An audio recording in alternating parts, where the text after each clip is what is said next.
داریم درباره مسئله پرطرفدار خواب صحبت میکنیم. میگم پرطرفدار به خاطر اینکه در فاصله اینکه این بخش پخش میشد چند تا از همکارای ما اومده بودن تو استودیو و داشتن درباره مسائل مربوط به خواب با آقای دکتر صحبت میکردن.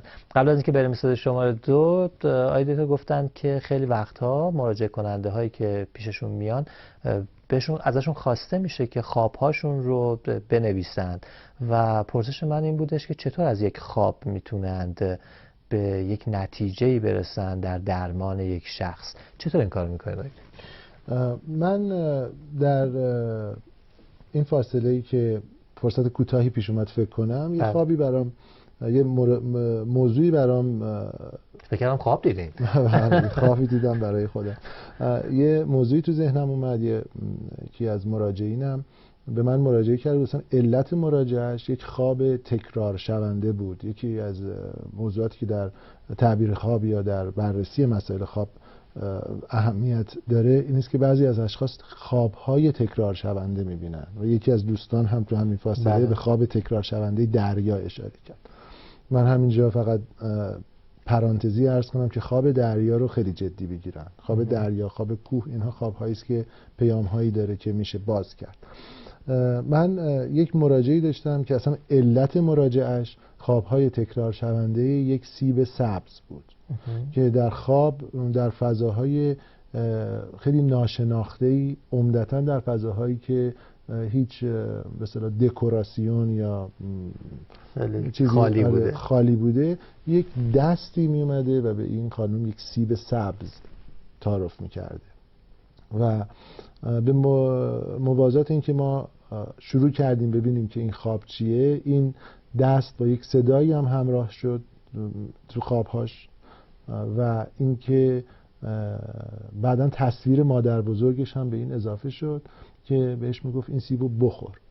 ما با جلساتی که داشتیم که حالا زمان مجال این رو نمیده که من تمام جزئیات رو بگم، ولی با بررسی کردن این که سیب و سیب سبز و مادر بزرگ چه چیزهایی رو در روان اون شخص و در فضای پدیدار شناختی اون شخص معرفی میکنن، این خانم به این نتیجه رسیدش که زمانش شده که باید بچه دار بشه. چه عجیب. من آقای دکتر یه پرسش کرد، هم مردم پرسیدن هم خیلی از دوستان دیگه‌مون پرسش خود منم بود. خیلی وقتا توی خواب نمی‌بینید ولی احساس می‌کنید دفعه از یه بلندی افتادید. این چه اتفاقیه؟ چی میشه که اینجوری میشه؟ ربطی به خواب دیدن داره؟ این بیشتر به بسل‌النخاع و به مخچه مربوط میشه که ممکنه که در خواب ما یه پوزیشنی رو بگیریم که اون پوزیشن حالت شکل خواب دیدن در پوزیشن خوابیدن میتونه باشه. و اگر که بعضی وقتا ما مثلا یه حرکتی رو میخوایم انجام بدیم که اون حرکت با بدنمون هم همراهه، اون اصولا زمانهای اتفاق میفته که خواب خیلی عمیق نشده. اما اگر که ما رفتیم در مرحله خواب عمیق و سقوط رو میبینیم، اون وقت این یکی از چیزهایی است که ما بهش توجه میکنیم و من نمیخوام اینجا یک سری کلماتی رو به کار ببرم، یک سری تعبیرایی رو بگم. نه اینکه شما نه اصلا خدای نکرده منظورم این نبود. نه خب تعبیر کلمات که بینندگان عزیز به خطا بیفتن و بعد مثلا من الان بگم به اعتماد به نفس مربوط میشه، بعد هر کسی بیاد و بگه هر چیزی رو به هر چیزی وصل کنه و یک راهنمایی غلطی به بینندگان محترم شما داده باشیم. ولی من اینجا لازمه که یک چیزی رو خدمتتون عرض کنم. هوشیاری انسان 3 مرحله داره یا 3 تا سطح هوشیاری ما داریم یا 4 تا که حالا ما اون سطح 4م ترانسپرسونال رو الان بهش اشاره نمی‌کنیم، ولی یکی بیداریه که اون چیزی که در طول روز ما باشه، یکی خواب رؤیاداره و یکیش بهش میگن sleepless sleep یا خواب یا dreamless sleep، خواب بدون رؤیا.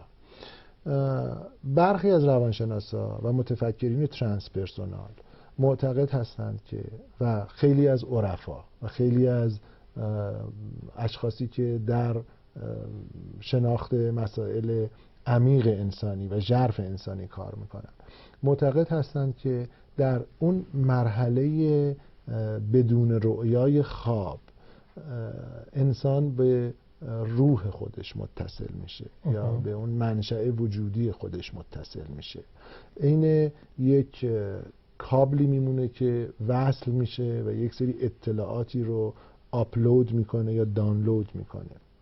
هر انسانی و هر موجودی، یکی که از دلایل این تکامل شناختی این که ما چرا خواب میبینیم، هر انسانی و هر موجودی اون سطح بدون رؤیای خواب رو داره و هر موجودی بر اساس باورهای اسلامی ما از یک هدایت تکوینی برخورداره. به نظر میرسه اون زمان بدون رؤیای خواب زمانی است که ما ندای درونمون، حالا سروش غیبی، روحمون، هر اسمی که بخوایم براش بگذاریم، جریان حیات با ما صحبت میکنه. و این در آدم‌های مختلف سطحش فرق میکنه. این در تمامی آدم‌ها سطحش یکیه، چون تمامی آدم‌ها وقتی که به اون سورس وصل میشن، به اون منبع وصل میشن، اون منبع یکیه. ولی اینکه آدم‌ها چقدر اون کابل‌هاشون، اون پهنای باندشون اجازه بده که اطلاعات برسه، اون فرق میکنه. خوشحال اونها که وایرلسه. بله اون بعد از اینکه اون اطلاعات میرسه اینجا، این اطلاعات به شکل سمبولیک میاد بیرون و سمبول ها هم مشخصه. سمبول ها چیزهایی هستن که حالا مثلا یکی از بینندگان خواب نماز خوندن پشت سر پیامبر رو در مسجدی که با درخت سرو ساخته شده. درخت سرو یک سمبل کهن الگویی در فرهنگ ما، پیامبر هم باز دوباره یک سمبل کهن الگوییه و این خواب با این بیننده صحبت داره.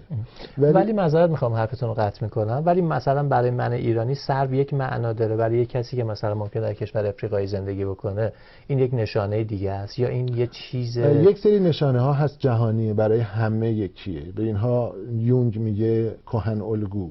یک سری از نشانه ها هست که فرهنگی، هنوز اونقدر بزرگ نشده که جهانی بشه، ولی درخت یکی از نشانه های جهانیه.